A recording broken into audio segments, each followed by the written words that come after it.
Heritage हॉटेलमध्ये आम्ही काल संध्याकाळी 6 वाजल्यापासून आहे. काल संध्याकाळी 6 वाजल्यापासून जसे आम्ही एंट्री केली त्यावेळेपासून ते आत्ता जवळपास 4:30-5 वाजत आलेले आहे.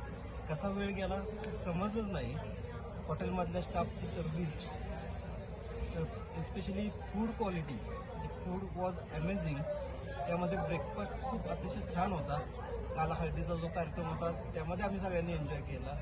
जे स्टेज डेकोरेशन आहे, बाकीचे हॉस्पिटल आहे, रूम सर्व्हिस जी आहे, रूमचा क्लिनलीनेस जो आहे, हा सगळाच खूप अतिशय छान पद्धतीनं ह्या सगळ्यांनी मॅनेज केलं आहे. एस्पेशली मी क्रेडिट देईन खुशीनं जे स्पेशल अटेन्शन देऊन, पर्सनल अटेन्शन देऊन जे खूप केअर घेतलेली आहे माझ्या छोटीची, की माझी जी छोटी मुलगी आहे परी, तिला सुद्धा अगदी खुश ठेवण्यासाठी त्यांनी खुशीनं पूर्णपणे प्रयत्न केलेला आहे. मी खरंच सगळ्यांचे धन्यवाद देतो. हा खूप छान पद्धतीनं त्यांनी कार्यक्रम पार पाडलेला आहे.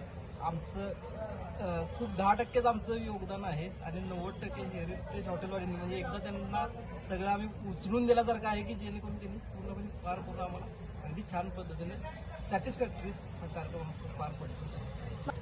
ऍक्च्युली 12 वर्षा अगोदर आमचं लग्न झालं होतं याच बी लॉनमध्ये.